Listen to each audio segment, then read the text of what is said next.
Hello, everybody, and welcome to round number 7 of the DFL Championship here in the streets of Monte Carlo. Last time out in Austria, we saw Charlie take his second win of season 4 and Carl take P2 and his first podium since Bahrain season 3.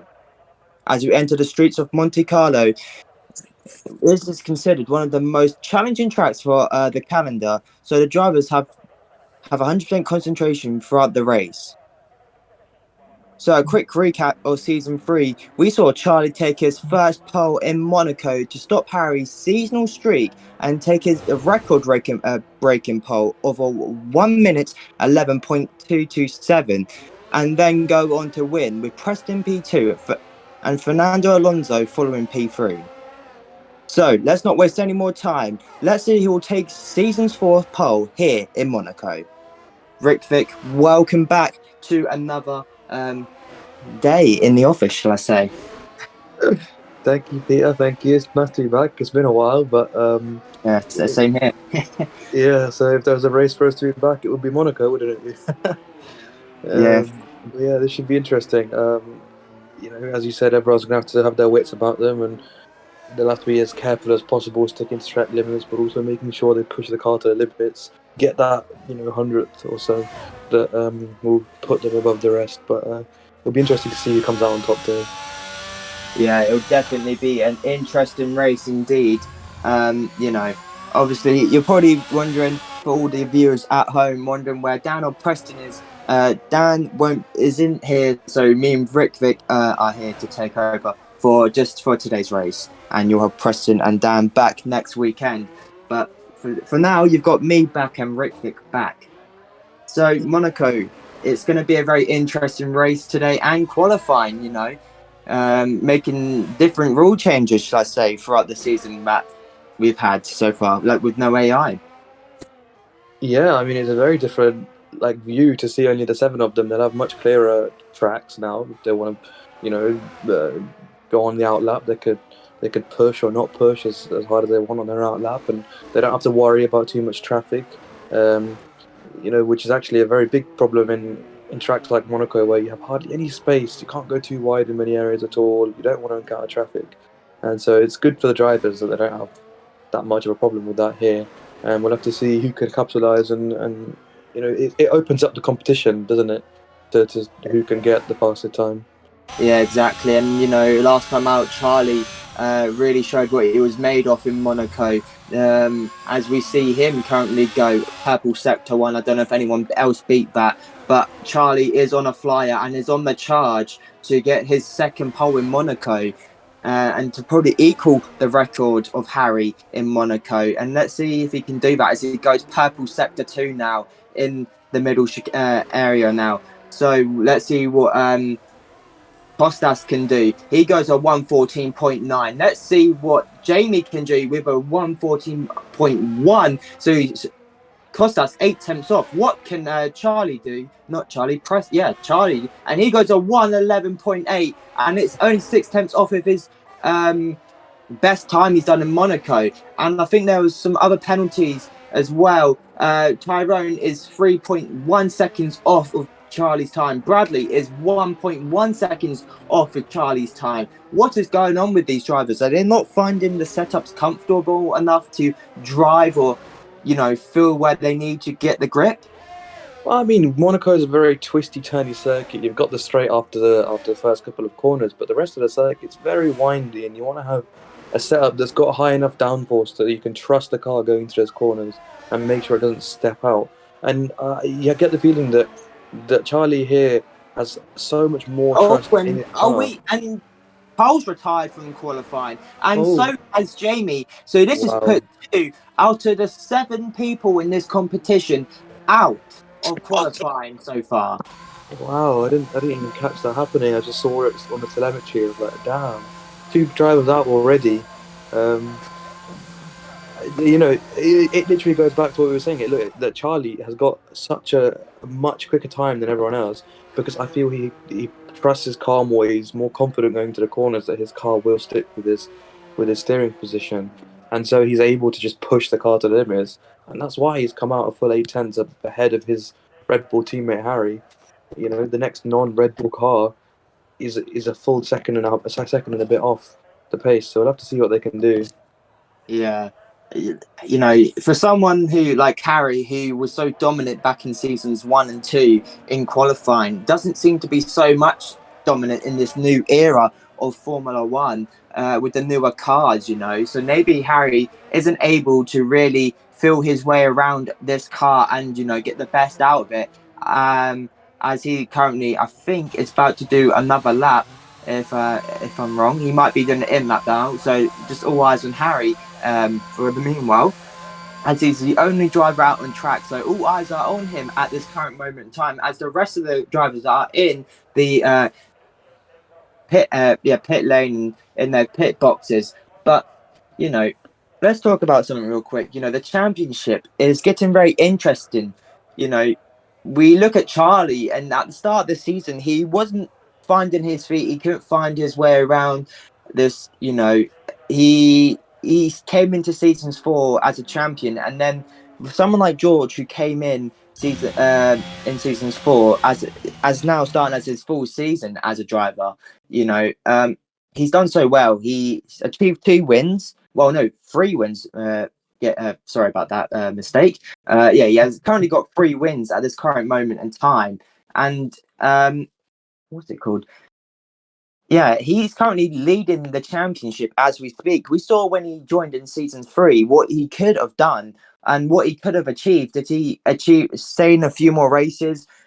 When he joined one race down and Charlie was the championship leader, George came in and won the race, got fastest lap and got pole in his first debut race, and took the championship lead in his debut race, leading the championship by 1 point. And then he could have continued leading that championship a bit further if he attended more races. But George, failed to do that, and he just couldn't, attend the races. And the championship slipped out of his hands. And then it was really between Preston and Charlie. But it was really good from what Charlie could do last season. But we look at what he's done this season. He's achieved 2 wins. If he can get a win today, he equals George's. He equals with George's win record at this current moment in time.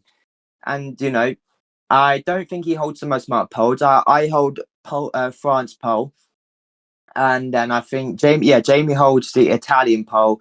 George holds Britain, Bahrain, and just trying to think and Canada. So George currently has 3 poles under his name, and Charlie has. I think this could be potentially his first pole without me and George there today. Yeah, I mean, this is interesting. I mean, observing Harry on that last lap, he went 5/10 quicker than his personal best And at the only time. 1/10 off of his teammate at this current moment. Yeah, and it's still a good, 10th and a half, 2/10 off of Charlie's time, which you can only imagine that he's going to try and improve on. I mean, watching Harry go around that last track, going around this hairpin here, actually, you observe the difference when you watch Charlie and Harry. That Harry's taking a slightly wider line, whereas other drivers tend to take more of the curve. Oh, sorry to surprise you real quick, but Bradley has gone purple sector 2. So all eyes on Bradley and see what he can accomplish. But heading back to you, Rick. Yeah. Oh no. Let's stick with Bradley here. He's coming through the last straight. Penny Let's see what challenge. happens. Went a little bit wide and that should go. Oh, almost hit the house. Awfully close. Getting awfully close there with the wall. Just really shows how much you really have to push this car to its limits to maybe maximize that extra, 100th, maybe even a 10th to find in this track. It's very crucial how you push a car to its limits on this track, because one wrong move and that's it. Your race could potentially ruined or over. Yeah, and and it just goes to show that you need to be able to trust your car and be able to trust that when you're quickly turning into those corners, that your car's not going to step out of the rear and spin you, or you're not going to not having a turn. Sorry, I have to surprise you again, but I've just seen another person go purple sector 2, and that is Costas, and that is YT Snotty, just for reference. Yeah. But Costas, let's see what he can do. Sorry, he now goes 4th fastest in the leaderboard. He is now 1.7 off of the pole sitter currently, which is Charlie.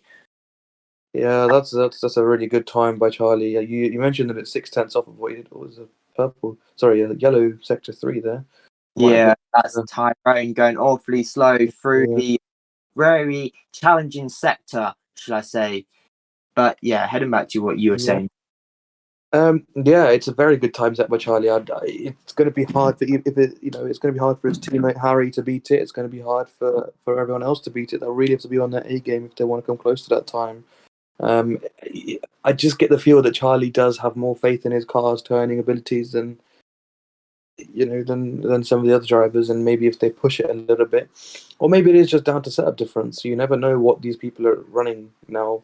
Obviously, we are in Parc Ferme, so they can't change it, but it might be different in the race. You never really know.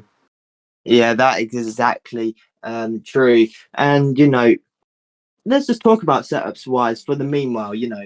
If you was to race him today, so for me personally, if I was going to race today, I would have gone for a more high downforce um, setup because there's only really one big straight that you want to focus on, and that's the DRS straight because you only that's your when Charlie Yeah, currently I think that's 3 times quicker than his best lap. So he is now currently only 3 tenths off of his best time. So with one last run, can he potentially beat it? We will not know until the end of this qualifying. But going back to the whole setup issue, um, you know, the way I would have set mine up is a more high downforce setup because you want to be able to maximize the corner speed that you can carry through and be able to maximize. And, that's where I feel like you'll find most of your time. yeah, 100% agree with you. It's all about having the downforce so that the car can turn, and especially in corners like the hairpin and high speed corners, the big chicane coming up here that you'll see with Charlie. It's very tight. You don't want to go too wide like that. Maybe compromise your time a little bit, or you don't. Conversely, you don't want to end up almost nocturning enough and going straight on and getting potentially a time penalty or an invalidated lap time. You want to just have that perfect balance where your car's not spinning, but it's got the power and the downforce to turn. But at the same time, you don't want too little. You don't want too much drag because what you get then with a very high downforce wing is you've got a very draggy car, and along that main couple of straights or the long sort of high speed turns, you're going to lose out a lot of time. But it's all about finding that balance between losing time on the straights and the high speed corners and being able to have enough turning power. Yeah, exactly. And I totally agree with you there of what you saying about having to be able to maximize everything. And, in Monaco, there is little room for no error to be held here. You have to have concentrated. Like there is no runoff area for you. If you make a mistake, and Harry now only is 1 tenth off of his teammate again. So with one last run, can Harry potentially get his third pole, or could Charlie get his second pole to be equal Harry here in Monaco? Only with 4 minutes 42 left to go. Oh, we've run wide. Oh, Oh no, that's not good for Harry. Luckily, he went off into a runoff area and not into a barrier, because if that was a barrier, that is all hopes done for Harry. But he's done exceptionally well to, keep back out of any wall that he had. But, that's what I'm saying. There's little for room, no error on this track because, if Harry did that in sorry, can't speak. If he did that in another place and he did that wrongly, that was his qualifying over right there. yeah, and he was on for a good lap as well. I was just looking at his lap data there. He's just pulled off a 1:11.6 or 7, should I say, which is a tenth off of his teammate and a tenth off of pole provisionally. He was actually on for a good lap there, but obviously that error has ruined that lap for him. Well, it'll be interesting to see whether he goes in straight for another fast lap or whether he pits for a new set. It looks But like he is yeah, pitting. getting through a whole new set of softs, and that does not surprise me, as that is probably the most sensible option to do. But obviously, around Monaco, you carry such high fuel loads, and the minimum you carry is about 4.7 kilos of fuel in your car. So it's not like you can ram that down to about like 3.2. That's a lot more weight and time that you're going to be losing with that. Um, you know, what's it called? That's still a lot of time you're losing. So I don't blame Harry. I think he did for one run. He did a couple of runs on the same set of sauce because you'd think that you'd have to burn that fuel off, like burn the fuel off on your opening lap and try get as much fuel gone before you start your first lap, and then do a cool down lap, and then maybe try and preserve that fuel a bit more, but then keep protecting your tires a bit more on the, just so that you're not damaging them, so you can do another run and still probably gain time, but and still carry more efficiency, speed, and all that. But yeah, I think that with the high fuel load, you still lose a lot of time. Yeah, and these aren't the times that you're going to be seeing in the race straight away. You'll be seeing more like 115s, 116s in the race to start with, because obviously, as you said, they are loaded with high fuel for the entire race. But yeah, no, you see Harry now coming out on a fresh set of softs. He'll have to push the outlap a little. I know he's got plenty. Oh, and Haas has just lost his front wing, or lost an end plate to his front wing for touching that wall a bit too much, and it's a shame because he was on for a very good lap as he went purple sector 2. So that is a potential, and that is an end to his qualifying, as he will have no time now for getting out another for another lap. And for a second, I thought the Red Bull spun, but it is the other Haas of tyre.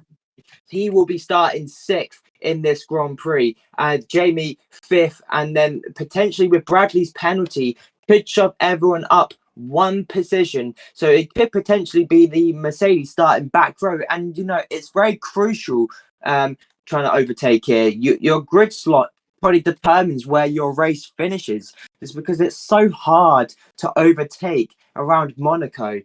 So as we'll before we get into all of this, here we go. Charlie now done his final lap, and he's done it well. He's managed to improve by a 10. This gives Harry the chance to take pole, potentially a third pole round Monaco. It is not in the road, but it could be 3 poles for Harry if he can keep it together and gain 3 temps. Will Charlie do another lap is another question. He is not doing another lap. This is all down to Harry. Can Harry wow. This is going to be an exciting end. I mean, Charlie's put in a 1:11.4. Oh, Harry's already on purple sector 1 with 1/10 up on his current teammate. This could be a brilliant end to qualifying, and this could be a great thing for Harry if he can hold it all together. Hopefully, I'm not giving this the commentator's curse, but as he now goes through the tunnel section, Harry now needs to keep this easy, flush, and no mistakes. Now, this is all down to him as he now goes down to second gear, enters that corner beautifully, and exits beautifully as well. He goes into this nice left long hander now. He keeps it now beautifully. He is now currently only 600ths up on his teammate. Can he hold it all together? Is he backing off? I can't tell. He does seem to be picking up. He's gone slightly. What can he do now? Can he hold it together? There. Still be pole. We're about to find out in just a second, and it is not a third pole for Harry, and it is teammate Charlie. Second pole in Monaco, and this is brilliant for Charlie. I thought for a second that he might be losing pole, but he hasn't. It's Charlie on pole with a 1:11.467. That is the end for qualifying now. We'll see you guys in the race.